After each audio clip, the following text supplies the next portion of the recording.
Chosen one, lock your attention on this message. That exhaustion you can't explain. That deep weariness that settles in your bones when you look at the numbers. I know where it's coming from. The enemy is screaming at your financial future today for one reason and one reason only. He knows what's about to be released into your hands. It all ends in the next 24 hours. The struggle, the confusion, the warfare over your resources. But here's the part you need to hear. It's not ending because of luck. It's ending because of what you've already done. Think back to that moment this week when you made that purchase you truly desired, or you gave a gift freely, even when the thought whispered, you can't afford that. You felt a twinge of guilt, a moment of fear that you'd overstepped. You didn't know it then, but that act of free spending was a weapon. That specific moment of trusting the flow, not the deficit, was the act that signed the enemy's eviction notice from your financial destiny. You didn't ruin your abundance. You activated it. You did not find this recording by accident. The algorithm did not bring you here. The Holy Spirit did. This is a divine appointment scheduled before the foundations of the earth. A verdict for your financial freedom. Stay until the very last second of this message, because in the next few minutes, I'm going to hand you the legal decree that cancels the enemy's assignment against your wealth. I'm going to walk you through the zero compromise audit so you can see exactly where your birthright was established, even when you felt like you were losing. And at the end, we'll seal this eviction notice with a declaration that opens the floodgates to your inheritance forever. Do not click away. Your future self, the one living in radical abundance, is begging you to listen. Because if you leave now, you might accidentally close a door to wealth that God has already opened. My name is Zerekiel. I've spent years studying the hidden patterns of the spirit realm, the warfare, the awakening, the weapons most people are never taught to use. And I've walked over 10,000 chosen ones through their moment of breakthrough. If this is your first time here, subscribe and hit the notification bell right now. Not because I need the numbers, but because the next message I release might be the one that was written specifically for the war you're fighting tomorrow. I know the atmosphere has felt strange for the last 72 hours, especially around your finances. It's not just quiet, it's heavy. Like the air before a thunderstorm, full of unseen pressure. Maybe you were sitting in your car yesterday, staring at a bill, feeling a wave of inadequacy so deep it felt like it was in your bones. Or maybe you woke up at 4 o'clock in the morning this week with your heart racing, scanning your mind for solutions, feeling like the well was running dry, and you couldn't name why. You feel suspended, like you're floating in a void between the financial stress you know and the freedom you were promised. And in this void, the enemy has started whispering a very specific lie. Listen to your thoughts. He's telling you that the reason everything feels stalled financially is because of something you did in the past. He's replaying that moment from last week over and over in your mind. That moment when you chose a generous spirit over a hoarding one. That moment when you said yes to an expense that felt right, even if it wasn't responsible. That moment when you just stopped trying to make sense of the budget and hoped. The accuser is telling you that was failure.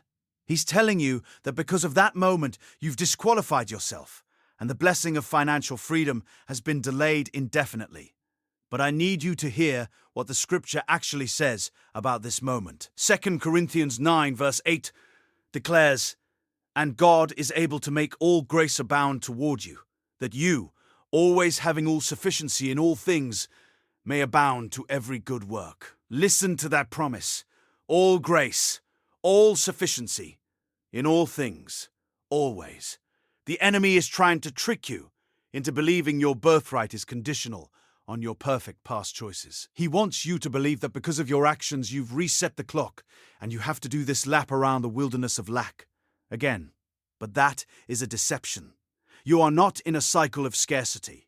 You are in a conclusion of overflow. The heaviness you feel around money is not the weight of punishment. It's the weight of finality on an old season of limitation.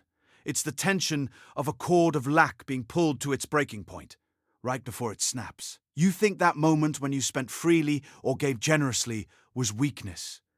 You think your past financial decisions were a mistake that disqualified you. But let me reframe your reality right now. That was not a mistake. That was an activation.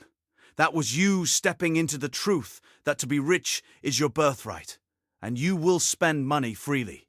Hit the like button if you feel this message arrived at the right time. Drop a comment below.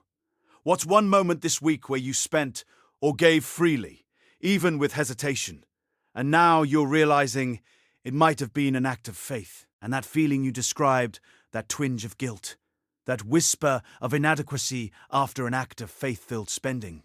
That wasn't your intuition telling you made a mistake. That was the enemy, having just been dealt a blow by your activation, attempting to wound you with guilt, to make you second-guess the very move that unlocked your breakthrough. He wants you to believe that your past choices, particularly those moments of bold generosity or faith-filled release, have somehow disqualified you from the abundance that is already your birthright. He twists the narrative, turning your act of faith into a perceived error, hoping you'll retreat back into the familiar confines of fear and control. But that whisper of condemnation is a lie from the pit. It's designed to make you re-enter the wilderness of lack, to convince you that because you felt the fear, you must have acted in error. This is the unseen spiritual barrier that keeps most people stuck. They activate their blessing, but then they let the enemy convince them they just disactivated it with their perceived imperfection. Like Peter, who stepped out onto the water, walking on faith, only to begin sinking when he took his eyes off Jesus and focused on the storm around him. His initial step was divine activation, but his agreement with fear almost nullified the miracle. What you just heard wasn't entertainment, it was confirmation. And if you're ready to go deeper, the Chosen One's mantle will show you exactly why God separated you before birth, why the attacks came so early, and what He's unlocking in this season. Code by code, until you're walking the life He already wrote over you. The link is waiting in the first pinned comment, but not for long. The first thing you must understand is that the enemy weaponizes your conscience, making you mistake divine growth for human error. Your discomfort after that free act of spending wasn't a sign of wrongdoing. It was a spiritual counterattack, a confirmation that you just struck a blow to his assignment over your finances. But here's where it goes deeper. The voice of shame, the one telling you you're irresponsible or foolish, that voice isn't yours, and it's certainly not God's. It's an echo from the pit, designed to steal your authority and make you doubt your divine strategy. Learn to identify its frequency, to recognize it for the counterfeit it is. Discernment isn't just about hearing more. It's about silencing what shouldn't be speaking at all. Now, once you understand that, you're ready for this. Financial freedom isn't earned through perfect stewardship in a broken system, but received through divine inheritance.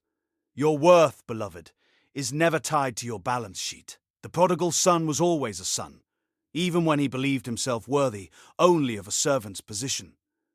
His identity was never revoked, only his perception of it. This brings us to the real turning point, because coming up, we'll uncover the hidden contract you unknowingly signed that keeps you bound to lack. Every time you entertain the thought, "I can't afford it," with dread, every time you allow the fear of scarcity to dictate your choices, you are subconsciously reaffirming an old contract of limitation. You must consciously revoke that agreement, severing ties with the spirit of poverty that masquerades as prudence. Think of Abraham, refusing the spoils of Sodom, not wanting to give credit to man for his blessing. He broke the agreement of receiving provision from a lower source. And this leads us to something most people miss entirely. What looks reckless to the world is often pure faith to God. Your irresponsible spending or giving was an act of war against the spirit of poverty, not an act of folly. The widow's mite wasn't about her budget. It was about her heart, her radical trust. But let me challenge you with something. True abundance flows from a posture of release, not accumulation. Holding tightly creates stagnation. Giving or spending isn't a drain, it's a seed. Just as Isaac sowed in famine and reaped 100-fold, your acts of faith, even when they feel costly, are planting seeds for a harvest you cannot yet fathom. Coming up, the one divine law that overrides all earthly economic principles. Here's the part no one wants to hear. Often, the fear around money isn't just about lack.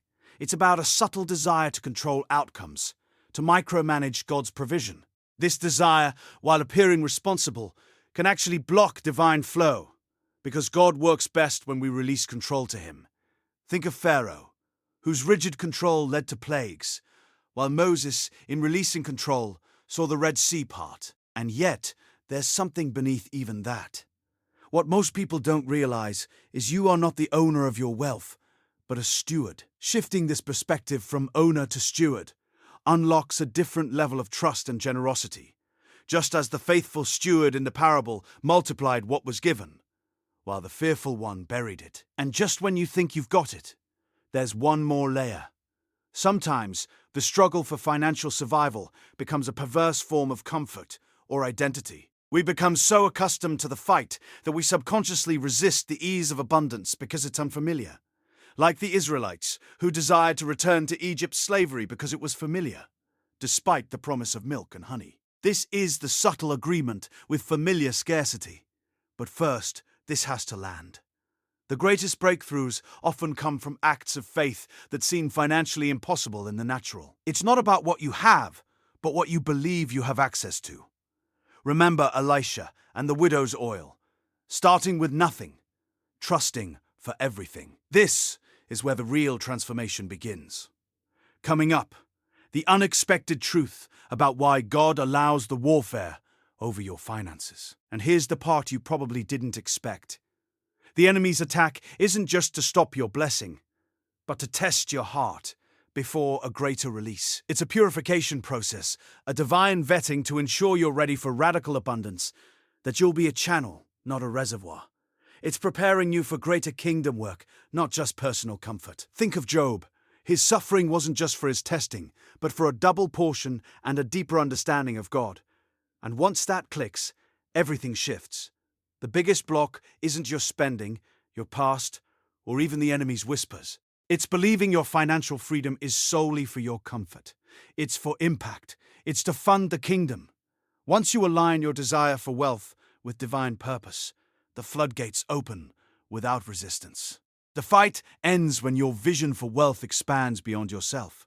Tonight, before you sleep, place your hand on your heart and declare this with me.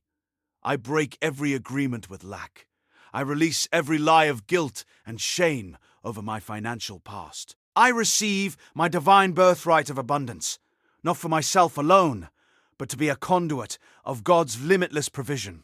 I am a faithful steward. I am a channel of blessings. My breakthrough is not coming. It is already here, and I step into it now. I am free to spend, free to give, and free to receive, for the glory of God and the advancement of His kingdom.